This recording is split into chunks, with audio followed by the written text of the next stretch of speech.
जय हिंद भाइयों। जिन भी बच्चों ने एनटीपीसी के टीयर 1 का एग्ज़ाम दे दिया है उन सब के लिए एनटीपीसी ने फ़ीस रिफ़ंड के लिए लिंक जनरेट कर दिया है। ये वही लिंक है जहाँ पे जाके आप लोग अपनी डिटेल्स भरेंगे और बैंक डिटेल्स बहुत ध्यान से फिलअप करना, बहुत ध्यान से अपडेट करना एक एक चीज़, क्योंकि अगर उसमें थोड़ी सी भी गलती हुई ना, हल्की सी भी गलती हुई तो आपके पैसे ब्लॉक हो जाएंगे, आपको आपका रिफ़ंड नहीं मिलेगा। आप कितने भी केस कर लें आरआरबी के ऊपर, कितनी भी अथॉरिटी के पास भाग दौड़ कर लें, आपकी फ़ीस रिफ़ंड नहीं होगी। इसलिए एक एक डिटेल्स बड़े ध्यान से भरना।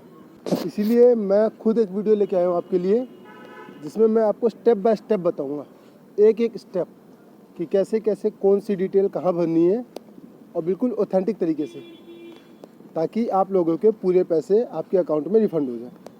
इस वेबसाइट की लिंक आपको कहाँ मिलेगी? उसके दो ऑप्शन है। या तो आप आरआरबी की ऑफिशियल वेबसाइट पे जाओ, वहाँ पे जाके आपको ये वेबसाइट मिल जाएगी, या फिर मैं ये लिंक डिस्क्रिप्शन बॉक्स में डाल दूँगा और साथ ही कमेंट बॉक्स में एज अ पिंड कमेंट ये लिंक डाल दूँगा। आप लोग वहाँ से जाके इस वेबसाइट पे पहुँच सकते हैं और ये फॉर्म भर के अपनी फ़ीस की रिफ़ंड का क्लेम कर सकते हैं। अगर आपने सारी डिटेल करेक्ट भरी होगी तो आपकी फ़ीस रिफ़ंड वापस आ जाएगी। मैं आपको एक एक डिटेल स्टेप बाय स्टेप भर के दिखाता, पूरा फॉर्म कैसे भरना है मैं स्टेप बाय स्टेप आपको लाइव भर के दिखाता। लेकिन मेरे पास अभी रोल नंबर तो कई सारे बच्चों के हैं, कई सारे एप्लीकेंट्स हैं जिन्होंने एग्ज़ाम दिया है, उनके रोल नंबर मेरे पास हैं, उन्होंने खुद भेजे हैं। लेकिन दिक्कत ये है कि यहाँ पे आप लोग देख रहे होंगे रोल नंबर, DOB यानी डेट ऑफ बर्थ, और ये जो थर्ड ऑप्शन दिख रहा है ना OTP, ये OTP वो नहीं है कि आप लोग पहले फॉर्म भरेंगे, उसके बाद आपके फ़ोन पे एक OTP जाएगा, तब आप लोग OTP इस पर डालेंगे और फिर उसके बाद आप आगे का प्रोसेस कंप्लीट कर सकते हैं ना। ये वो OTP नहीं है, ये OTP है जो आरआरबी एनटीपीसी खुद आपके जीमेल पे, आपके मोबाइल नंबर पे मैसेज पे भेजेगी। तो आप में से जिन भी भाई बंधुओं का OTP आ गया है मेल पे या मैसेज पे, आप लोग तुरंत आके पहले तो चेक कर लो। कई ऐसे बच्चे होंगे जिन्होंने चेक नहीं किया होगा कि OTP उनके मेल पे और मैसेज पे आएगा, वो सीधा इस लिंक पे आ जाएंगे और फिर यहाँ पे आके कंफ्यूज होते रहेंगे कि फॉर्म कैसे फिलअप करना है, OTP आ नहीं रहा है, फॉर्म आगे बढ़ नहीं रहा है। तो इसलिए जिन भी भाई बंधुओं के पास OTP आ गए हैं मेल पे और मैसेज पे, जो सा भी आरआरबी जोन आप लोगों ने सेलेक्ट कर रखा होगा, वहाँ से आपके पास मेल आ जाएगी और मैसेज आ जाएगा, उस पर OTP होगा। जैसा यहाँ पे लिखा हुआ है कि enter the 6 digit OTP received in your email और मोबाइल, वो OTP डालने के बाद ही आप लोग आगे का प्रोसेस कंप्लीट कर सकते हैं। वेट, यहाँ पे एक और ऑप्शन दिख रहा है, इस पर देखते हैं क्लिक करके क्या होता है। नोट रिसीव्ड OTP, यानी जिनके पास OTP नहीं पहुँचा है उनके लिए ये ऑप्शन है। तो हम ये क्लिक करके देखते हैं। ये हम जैसे ही हमने इस पर क्लिक किया, आप लोग देख सकते हैं यहाँ पे एक नया पेज खुल गया है जिसमें आपको कुछ एडिशनल डिटेल और भरनी है। मैट्रिक का रोल नंबर, मैट्रिक बोले तो 10th क्लास का आपको रोल नंबर भरना है और साथ में फादर्स नेम। तो ठीक है, ये डिटेल भरते हैं। सबसे पहले मैं मैट्रिक का रोल नंबर डाल देता हूँ। अब हमने 10th का रोल नंबर भी डाल दिया है और फादर्स नेम भी। स्क्रॉल डाउन करते हैं, देखते हैं आगे क्या प्रोसेस करना है। आगे जो कोड दिख रहा है, हमको ये कोड इस बॉक्स में फिलअप करना है। तो हमने कोड इसमें डाल दिया, आप लोग देख सकते हैं 567Z15 यहाँ भी है, 567Z15 यहाँ भी है। अब हमको करना क्या है, तो हमको सीधा लॉगिन करना है। जब हमने लॉगिन कर दिया, अब हमारे पास ये जो पेज खुल के आया है, ये पेज सबसे ज़्यादा ज़रूरी है और इसी की एक एक डिटेल आपको ध्यान से भरनी है। सबसे पहले तो आप लोग खुद वेरीफाई कर लें, रीचेक कर लें कि ये आपकी डिटेल पूरी कंप्लीट खुली है कि नहीं, कहीं आपकी डिटेल में कोई गलती तो नहीं है। जैसा कि आप देख सकते हैं यहाँ पे रोल नंबर दिया है, नीचे कैंडिडेट का नाम, उसके नीचे कैंडिडेट के माताजी का नाम, इधर कैंडिडेट के पिताजी का नाम, ऊपर कैंडिडेट का डेट ऑफ बर्थ, कैंडिडेट का मोबाइल नंबर और उनकी ईमेल आईडी। ये वेरीफाई करने के बाद अब नीचे आ जाओ।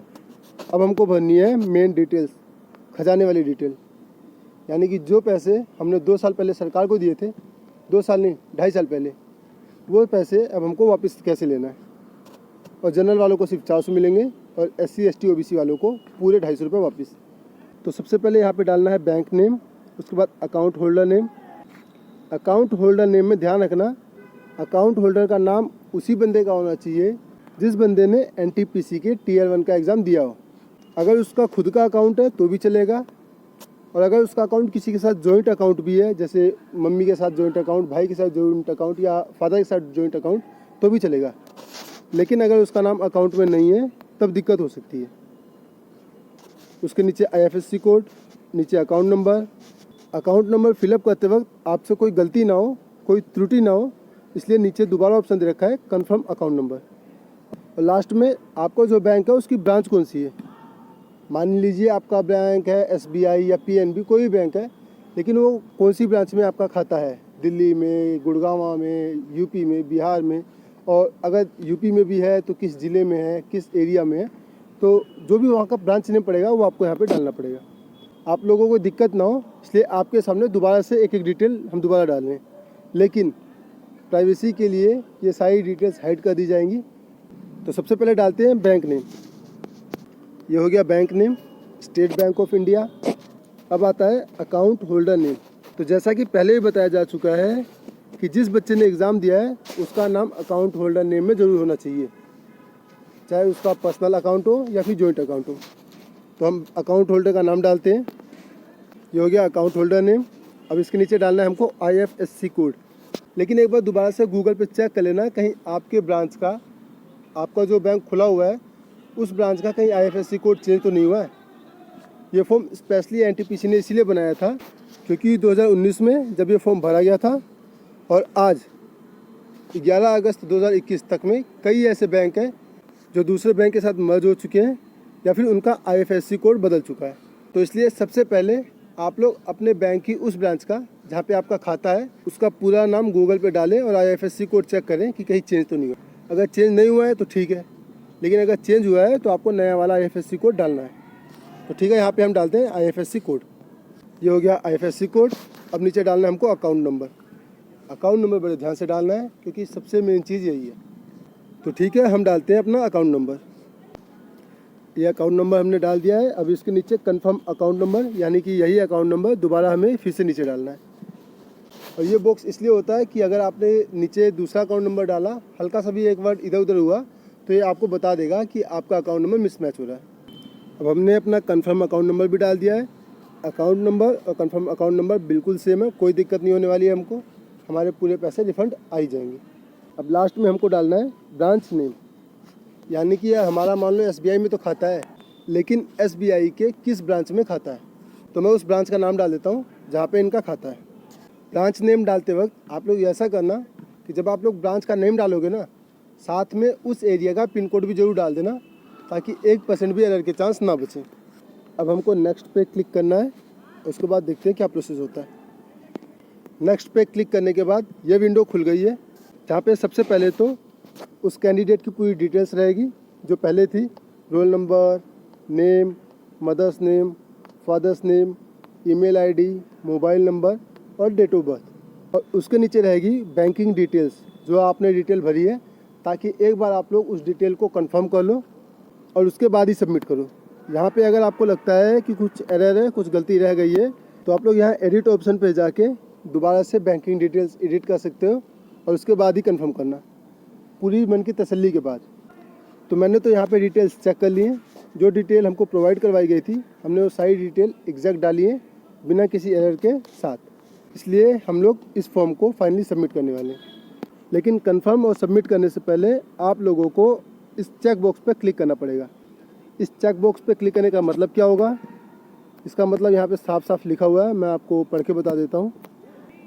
आई hereby declare that the account details seen above are correct, and I am also aware that the refund amount will be credited to above account, and RRB will not be responsible in case of incorrectness in account details। यानी कि मैं declare करता हूँ कि ऊपर दी हुई ये सारी डिटेल्स बिल्कुल सही हैं और मैं इस बारे में बिल्कुल जागरूक हूँ कि जो रिफ़ंड अमाउंट आने वाला है वो इस बैंक अकाउंट में आएगा। और अगर इस डिटेल्स में कोई गलती रह गई है और उसकी वजह से रिफ़ंड नहीं आता है तो RRB उसके लिए बिल्कुल भी रिस्पॉन्सिबल नहीं है। नीचे एक और महत्वपूर्ण लाइन लिखी है जो आप लोगों को जानना बहुत ज़रूरी है। The refundable portion of examination fee shall be refunded duly deducting bank charges as applicable. तो यहाँ इसका मतलब ये हो सकता है कि जनरल के लिए जिनको 500 में से 400 रुपये वापस आने थे, उनके 400 रुपये पूरे वापस ना आके कुछ पैसे कट के आए। और SC ST OBC के लिए जो 250 में से 250 रुपये पूरे वापस आने थे, उनको 250 ना दे के उसमें से कुछ पैसे काट के 240, 42, 43 या 225 के आसपास वापस रिफ़ंड किए जाए।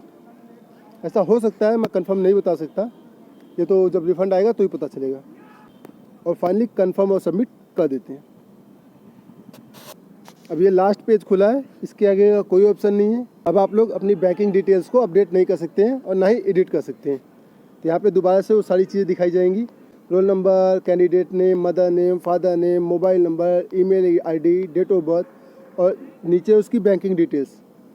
तो इसमें आपको क्या करना है, सबसे महत्वपूर्ण चीज़ है कि आप लोगों को इस पेज का स्क्रीनशॉट लेके रख लेना है, ताकि फ्यूचर रेफरेंस के लिए काम आ जाए। बाद में ऐसा ना हो कि बैंक बोले आपने इनकरेक्ट डिटेल भरी थी, आपने गलत डिटेल्स भरी थी, और आप लोग बोलो मैंने सही डिटेल भरी थी। इसलिए अगर आप लोगों के पास इसका स्क्रीनशॉट रहेगा तो एक प्रूफ रहेगा कि मैंने ये डिटेल्स भरी थी। अब आप लोग दिखाओ कि आपके पास क्या प्रूफ है।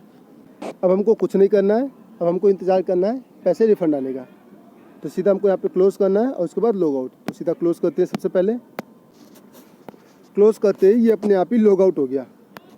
और वीडियो के एंड में अगर किसी के मन में कोई डाउट है NTPC के रिगार्डिंग या CHSL के रिगार्डिंग या किसी और एग्ज़ाम के रिगार्डिंग या किसी भी मैटर के रिगार्डिंग, तो नीचे कमेंट बॉक्स में अपनी प्रॉब्लम डाल सकते हैं। हम कोशिश करेंगे कि उस प्रॉब्लम को सॉल्व कर सकें। NTPC के रिगार्डिंग सबसे बड़ी दो चीज़ें हैं कि NTPC की Tier 1 की आंसर की कब आएगी और दूसरा NTPC के Tier 2 के एग्ज़ाम कब होंगे। तो ये डिटेल हम बताएंगे आपको नेक्स्ट वीडियो में। इसलिए हमसे जुड़े रहने के लिए और ऐसी और नई अपडेट्स पाने के लिए हमारे चैनल को सब्सक्राइब कर लें। अगर ये जानकारी अच्छी लगी हो तो आप वीडियो को लाइक कर सकते हैं और इस वीडियो का लाभ सब तक पहुंचाने के लिए ये वीडियो उनके साथ शेयर कर सकते हैं। फिर हम मिलेंगे नई वीडियो में, तब तक के लिए जय हिंद, जय भारत।